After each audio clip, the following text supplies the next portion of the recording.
Hi, I'm Randy Dace and welcome to Coach's Corner. My guests today are Cedric Elliott, the indoor track coach at Western Tech, and two of his top performers, Sharon Dorsey and Carrington. Welcome to high school sports scene, and coach, for you it's a return appearance. You were here a couple years ago, weren't you? Back in about 2009. And we were talking about track then, weren't we? Yes, we were. And coach, you're a busy guy. You're a three-sport star. You want to tell us those three sports you coach at Western Tech? Cross country, indoor, and outdoor track. Cross country starts from August to the middle of November. Indoor picks up right there to the end of February, and then we started up with outdoor last week, March 1st. And they say you can return home because you're a Western Tech grad, aren't you? Yes, I was. Class of 2002, so about 11 years ago.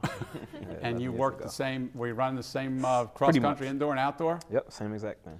Let me ask you real quickly, what's so exciting about that track? Running. The competitive nature to it. You know, just being able to, you're pretty much competing against yourself in the clock. And I think that right there is what can motivate a lot of, athletes, because you're not dependent on anybody else but yourself.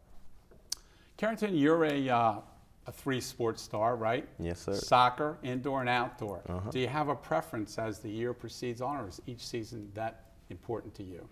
Well, the track season is the most important. I love track, and really that's the main stuff in school. Track makes you perform better in school. That's what I believe. So outdoor track season is the best because it's the most competitive, Okay. And Sharon, how about you? What's your favorite? I agree. Playing three sports, soccer, indoor and outdoor. Indoor is fun, and I seem to do well with that, but outdoor is where it gets real, and like I said, there's more competition, and the weather is a lot nicer. Now, Coach, these are two prime examples of student athletes, right? Absolutely. I hear you have a 4.0 Yep. and a 4.0, and we're taking AP and all the top classes. And Sharon, what are you actually focusing on at Western Tech? Well, my magnet there is environmental technology, so I'm more of a sciencey math kind of person. So I tend to take my math and science more seriously in GT level and everything. So it's interesting. I enjoy it. How about you, Karen? Health science, math, and health. We go to University of Maryland for internship. So beautiful stuff. So indoor track coach, right? And let's talk a little bit about, if you go to Western Tech, which I've been there, there's not a track. No, there's nothing there except a building. How's it work for indoor track when you don't have a track? It's difficult. We actually probably spent most of our time at the school, outside of the school, just doing the best we could using what we call our student parking lot or the outside of the gym, some hallways if the weather was too cold. But we would make it work. But during the outdoor season, we'll go over to Relay Elementary or Catonsville Community College. And you do some training over there. Right. We don't use their track enough. We just use grass fields and we go from there.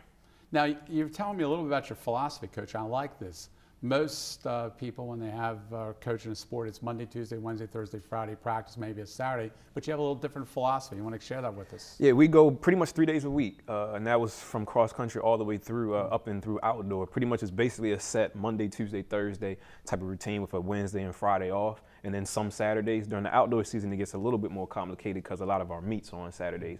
But throughout indoor and cross country, it was just straight Monday, Tuesday, Thursday, and that's to keep them mentally fresh and physically fresh. And for the most part, it's worked, and they're still running fast. So our two athletes here, you had great performances at the state 1A indoor track meet. And Carrington, you want to tell us the accomplishments that took place at the meet for you? Well, it was definitely, getting gold medal was part of it, but seeing the team duo was another part, Beating Marisol in the 300 meter was great because we had some doubts, in the team, and Marisol is a great guy, but taking back the gold medal from him is sweet, Now, is he the Pikesville runner? Yeah, he's the Pikesville runner. Well, let's talk about each event. What's the first event that you ran? The 55 meters, and yeah, that went well. 6.58 was my time, even though I wanted to run a 6.5 for anything less than 6.55, to break the record, but. Now, Coach, what's a real good time in the 55? That's solid, especially for his size, because he's not a real pure sprinter as far as 55 dash quick speed. But he improved a lot. He started here at 6.68, so he pretty much dropped a full tenths of a second in the 55, which is pretty significant. And your next event? The 300 meter. I ran a 35.38. That was the season's best, and we were looking forward to go 34, but it was a flat track, and I missed my opportunity earlier on in Virginia Tech on the bank track to run a 34. But no complaints, we thank God for everything. Now, how many laps is that around the track? 1.5. Okay. Indoor track. And then your last event was? 4x4 meter relay. Our team came second, and yeah, we lost to Pikesville. So that's why we're excited outdoor, because we're looking forward to get sweet revenge, And we have to mention Pikesville. We had them a couple weeks ago. They were the state champs. So. Yeah, we're definitely happy for them. It was good to see a state title come back to Baltimore County. Yeah, that's great. Now, Sharon, tell us about your events on the state championship day. At states, I ran the 4x800 relay, and then the 500 meter dash and 800 meter run. I ended up taking gold in all three. The 4x8, let's see, I was the anchor leg, and that's 4 laps around the track, because 200 meters, so times 4 is 8. Yeah, so we were in second place for the most part, and then my leg came, and I ran a 2:16 from 800 to get to first and beat Boonesboro. It was pretty intense, and I was kind of worried about it, but I really wanted the gold, so I'm glad that we won it for the team. Boy, what a great day. Now, let me ask you, how much time is there elapsed between each event that you've been running, Sharon? I never really keep track. I'm keep track? so tired afterwards. Coach, is it a real, I mean, how quick For her, are you it's running these significant. events? Pretty much it could be anywhere between, like at the state meet, it can be shorter. But for the most part, it was about an hour and a half or so, So it was a decent amount, for recovery. What do you do for dietary measures? Drink a lot of water, pasta, what happens? Yeah, my family, we eat pretty healthy throughout the whole season, especially during track season and championship season. Water, that's school, pasta the day before, meat, and lots of fruits and vegetables. Carrington, how about you? Nothing special, we eat our normal food. I guess you can call it African food. Then eat a lot of fruits, and gee, it's pretty good every night. So nothing much. I thought you were going to say some Qdoba. That's tough to run around that track, right? With the Mexican food. Coach, you really stress dietary measures? I used to. Or is it sort of up to each individual runner? For the most part, I think early on in the year I'll put a heavy emphasis on it, but after a while I kind of back up, and I'll just put a notice on our website, wolverinestrack.com, and that'll kind of any type of publicity I need to get out as far as little reminders, I'll put it out there. I won't really hammer on it, at practice or anything. Now, how large are the teams that you have at Western Tech in indoor track? During the indoor season, it was 27 girls and 18 guys. And do most of them carry on to the outdoor track? The majority of them, yeah. Now, Sharon, what do you do in outdoor track? I think I'll run the 2, 4, and the 8. So I'm looking forward to that. Now, were you joking with Coach? Do you like to run the mile or not? How's that work, Sharon? Well, I know at the second meet, we have a dual meet at Lansdowne in a couple weeks. I'll be running the mile, and I'm typically not a mile runner, so it's more for practice, though. Okay. So. Carrington, what do you do in the outdoor? The 100 meter, the 200 meter, and the 400 meter, but I'm focusing on the 400 and 200 meter.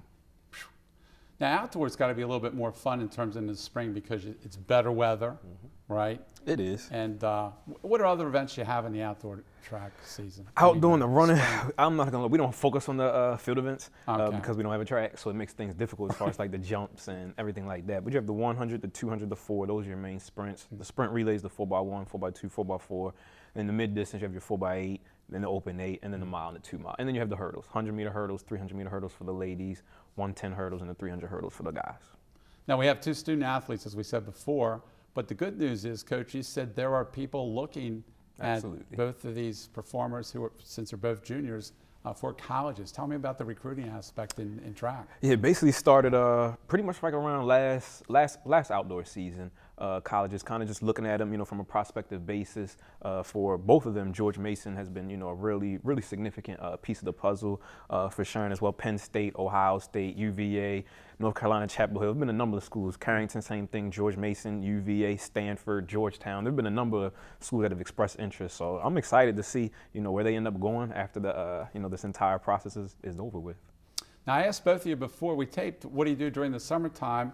And Sharon, you said you sort of lay back and relax. True? Yes, very. I like to just walk, bike, and a little rec sock with my friends, but nothing serious, nothing organized or scheduled. Carrington, how about you? Yeah, lay back down, relax, play some game with Coach, and beat him in Madden, and lift some weights, That's great to say. I mean, because basically we have a lot of athletes nowadays. It's almost like a job, Right. Especially in the track area, and it's, you know, it's fall, winter, spring, summer. Coach, you like that aspect? I like the aspect that it doesn't have to be a job for them, and that's one thing I hammered really as when they're freshmen, and then like someone who was like Sharon, who came from a summer track program, I try to pull them away from that immediately. It can be difficult for some of them because that's where their origins were, but those who are really successful and they plan on going to the next level, you got to manage it just right on this level because it's going to be a job on the next level. So I try to keep this side of it as fun as possible. Well, Sharon and Carrington, it's been a pleasure meeting you, and congratulations on a great indoor season. Thank you so And much. I wish you luck this spring. And the good news, Coach, they're only juniors, and they'll be back next year. I can't wait. So good luck. Cannot Thank wait. you. For High School Sports Scene, I'm Randy Dace. Thanks for watching. See you next time.